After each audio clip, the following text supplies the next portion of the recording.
Fala pessoal, tudo bem? Aqui é o professor Tiago, resolvendo uma questão do Enem da prova de 2019 com vocês.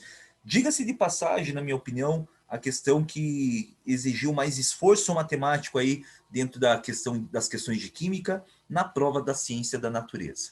Bom, essa questão vale a pena muito você tomar cuidado com a leitura do texto, fazendo aí algumas anotações, fazendo algumas observações com relação ao enunciado, portanto, vamos lê-lo junto comigo. Fala mais ou menos assim, ó. Um dos parâmetros de controle de qualidade de polpas de fruta destinada ao consumo como bebida é a acidez total expressa em ácido cítrico, que corresponde à massa dessa substância em 100 gramas de polpa de fruta. O ácido cítrico é uma molécula orgânica que apresenta 3 hidrogênios ionizáveis, portanto um ácido triprótico, e de massa molar de 192 gramas a cada mol. O quadro indica o valor mínimo desse parâmetro de qualidade para polpas comerciais de algumas frutas. A acidez total, expressa em ácido cítrico, é mostrada de uma amostra comercial de polpa de fruta, foi determinada. No processo, adicionou-se água destilada a 2,2 gramas de amostra, e após a solubilização do ácido cítrico, o sólido remanescente foi filtrado. A solução obtida foi titulada em solução de hidróxido de sódio a 0,01 mol por litro, essa é a concentração.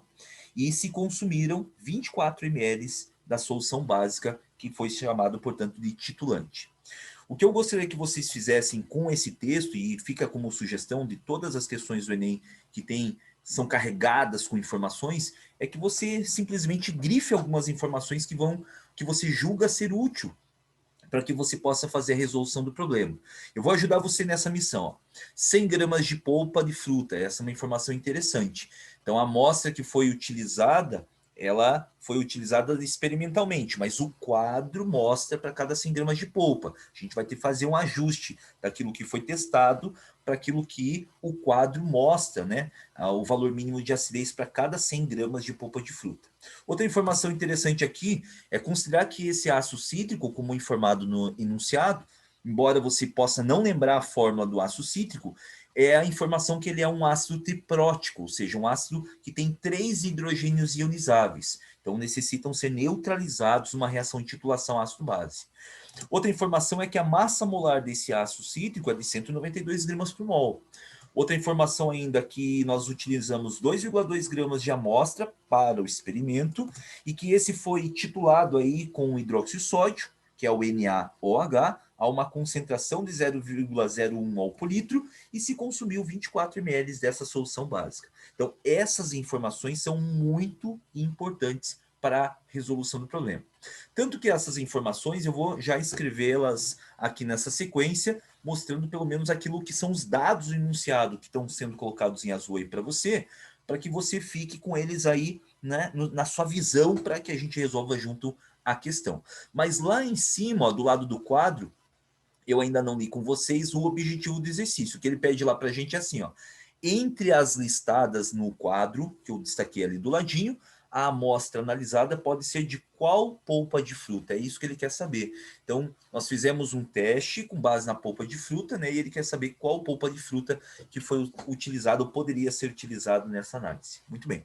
Então, o que nós vamos fazer por primeiro? Primeira continha que a gente vai fazer, sempre que tenha uma titulação, e aqui fica uma sugestão. Você pode pensar o exercício como uma titulação, que é uma análise experimental, né, para determinação da concentração de um material que eu desconheço, a partir de um titulante, aquele material que eu conheço os dados, conheço a concentração, conheço o volume utilizado, que é o caso do hidróxido de sódio, que é o NaOH. Então, sempre começo a continha com base na resolução do titulante. Mas embora se você não quiser pensar por titulação, não esqueça que nada mais é esse exercício que a gente está falando, que é uma titulação, é um exercício de cálculo estequiométrico, né? Você pode resolver aí e deve resolver por cálculo estequiométrico também. Bom, mas falando aqui da resolução da questão, começando aí pelo titulante, começando pelas informações da base do hidróxido de sódio. A base, que é o titulante já mencionado no enunciado, é o hidróxido de sódio, é o NaOH, e eu começo pela concentração. Eu tenho 0,1 mol da base, caso eu tivesse durante o experimento da titulação, usado 1 litro dessa solução. Mas não esqueça lá que o enunciado deu que a gente usou só 24 ml dessa base. Eu já converti aqui para vocês os 24 ml para o valor da unidade litro, que dá 24 vezes 10 a menos 3. É só você dividir por 1000 aí para conseguir a unidade litro. Então, se eu sei que a concentração é 0,01 mol a cada litro, com um volume menor de 24 ml, eu teria nesse volume menor uma quantidade menor em mols de base, que eu estou chamando de X. Se eu multiplicar cruzado esse X, você vai obter aí 24 vezes 10 a menos 5 mols do titulante, que é o NaOH. Então, nós já sabemos a quantidade de mol da base que foi utilizado para neutralizar o ácido cítrico presente na polpa de fruta. Nosso próximo passo é a reação química propriamente dita entre o ácido cítrico e a neutralização desse ácido provocada aí pelo hidróxido de sódio. O que a gente deve perceber ainda do enunciado é a informação que o ácido cítrico é um triácido, é um ácido triprótico. Ele tem 3 hidrogênios ionizáveis. Ao passo que o hidróxido de sódio ela é uma monobase, ela só tem um grupo OH- que é dissociável. Então, a nossa base consegue liberar apenas uma vez, né? Apenas um grupo OH-, enquanto o ácido libera 3H+. Para que haja neutralidade por completo deles, eu tenho que triplicar a quantidade de base para cada quantidade de ácido que eu tenho, para que você tenha correspondência entre a quantidade de H+ e OH- durante a neutralização. Isso faz com que nós possamos estabelecer a seguinte proporção em mol durante essa reação, para que cada mol de ácido cítrico seja neutralizado pelo triplo dessa quantidade da nossa base, já que a base só é 1 OH- a cada 3H+ que eu produzo aí do meu ácido. Então eu tenho que triplicar a quantidade de base para ela conseguir neutralizar por completo cada mol do ácido cítrico. Bom, o que eu vou fazer embaixo aqui é montar, estabelecer uma regra de 3, né, a partir dessa proporção. Essa regra de 3 ela vai ser montada como? Eu vou converter aqui esse 1 mol do ácido cítrico para massa, porque nós queremos determinar na tabela lá no quadro fornecido a massa de ácido cítrico dentro da polpa, e a nossa tabela ela fornece as massas, né? Portanto, a massa em gramas lá do ácido cítrico.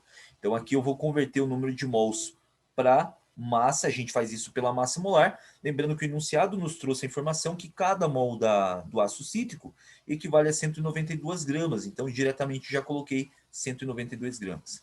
E na base? Bom, na base eu vou manter aqui os 3 mols, por quê? Porque no passo anterior do titulante nós já estabelecemos a quantidade de mol da base.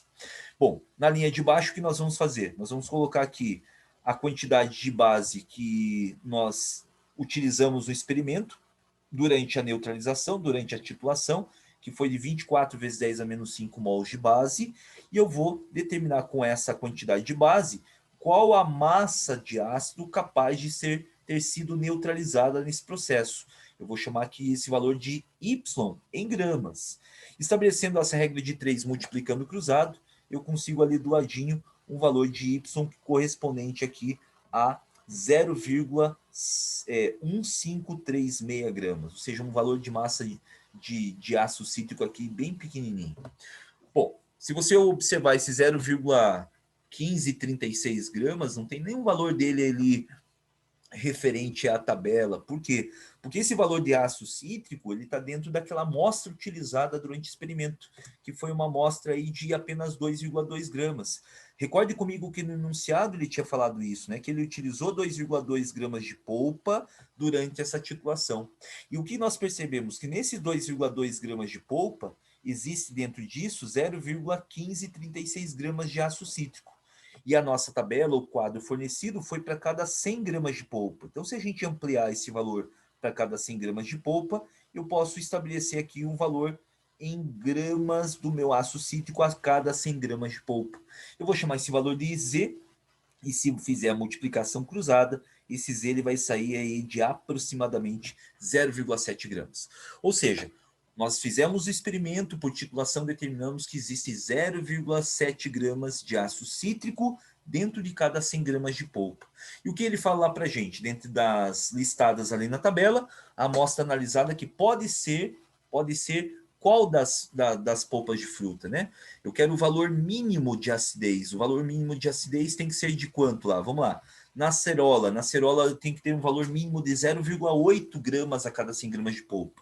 Na acerola. Nós temos 0,7. 0,7 não atende o valor mínimo de 0,8. Então tá fora a acerola. O caju 0,3 eu preciso de acidez em cada 100 gramas de polpa. Esse é o valor mínimo. Poxa, eu tenho 0,7, eu já atendo o valor mínimo. Então 0,7 é maior do que o valor mínimo. Eu só não posso ter abaixo de 0,3. Né? Acima disso não tem problema. O cupuaçu precisa ter no mínimo 1,5. Nós temos 0,7, não atendemos o requisito. A graviola precisa no mínimo 0,6 gramas a cada 100 gramas de polpa. Nós temos 0,7, então atende o valor mínimo. E o maracujá, 2,5 gramas, não atendemos com 0,7 o valor mínimo de 2,5.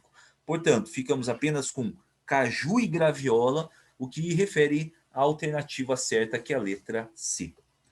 Espero que você tenha gostado da resolução. Se curtiu, não esqueça de dar o like no vídeo. Isso ajuda bastante a gente aqui no canal. Vou deixar também para você aí a sugestão de outros 2 vídeos na sequência, para que você possa continuar em frente estudando sempre. Agradeço por enquanto, bons estudos, forte abraço, tchau, tchau.